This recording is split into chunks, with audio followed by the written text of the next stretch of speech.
Volvemos a poner los oídos a la ventana del pasado para oír la copucha histórica de la semana.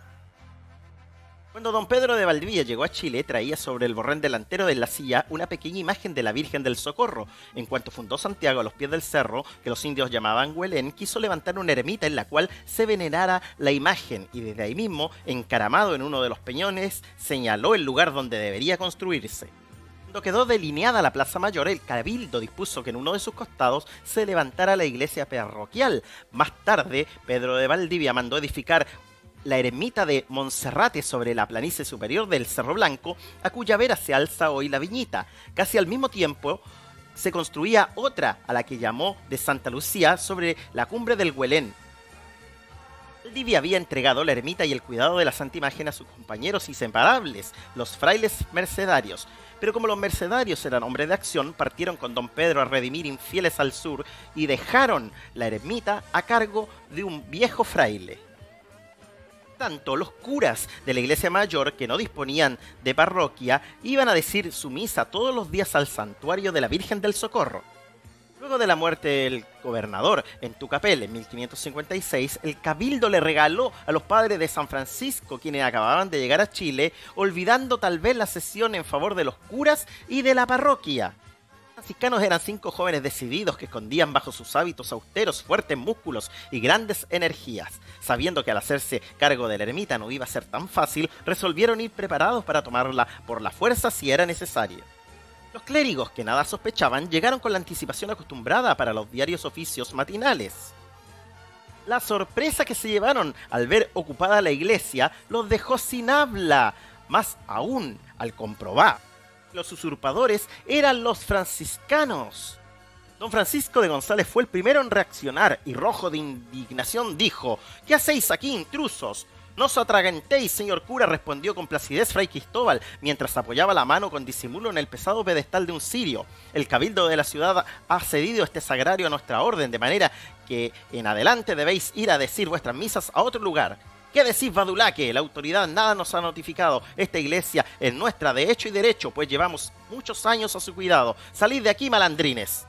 Como la respuesta de los frailes fuera solo una risa burlona, no pudo contener más la ira y largó un puñetazo al que tenía más cerca. Fray Juan de la Torre se incrustó en uno de los confesionarios. La lucha que se desencadenó a continuación fue digna de figurar en los anales de la guerra de Arauco. Si tosudos eran unos, más tercos eran los otros. Al fin y al cabo eran todos españoles castizos.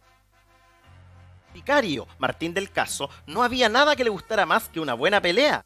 Estirando sus potentes brazos, cogió las cabezas de fray Cristóbal y del hermano Francisco y las hizo chocar entre sí, convencido de que los dejaría inmediatamente fuera de combate. Pero o el golpe no fue lo suficientemente severo, las testas franciscanas eran más duras de lo que creía. Lo cierto es que los frailes sacudieron la tonsura y la emprendieron a golpes contra el fornido presbítero, que al verse acorralado, trepó arriba de una banca, cogiendo sin esfuerzo un pesado reclinatorio con el que comenzó a repartir golpes con tanta alegría como si estuviera despanzurrando sus arrenos.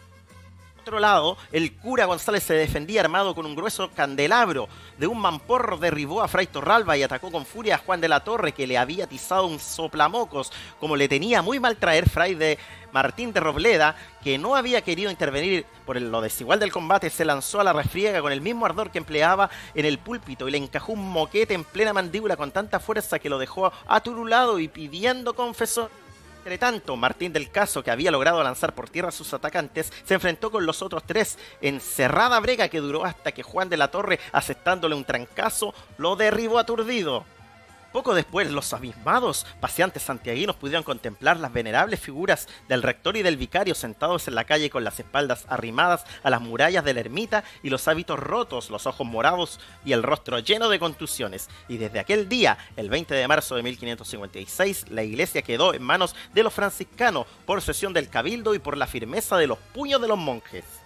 Pero todo no quedó ahí. Los clérigos fueron a presentar sus quejas al cabildo y, como nada obtuvieron, excomulgaron a los franciscanos por el desacato a que les habían sometido y al ayuntamiento en masa por el perjuicio que significaba la cesión de la ermita. A su vez, los frailes de San Francisco excomulgaron a los curas y, todos excomulgados, la ciudad quedó en entredicho.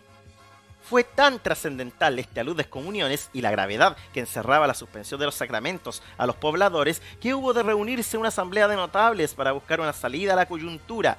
Encabezaron esta junta los únicos 3 abogados que habían en la ciudad, los licenciados Ortiz, Escobedo y Bravo, y fue presidida por el bachiller Calderón, que era clérigo. La asamblea reconoció con toda hidalguía que el cabildo había perjurado al donar la ermita a los franciscanos y resolvió que para dar un corte al estado irregular en que todos se encontraban, procedía a pedir la absolución al visitador.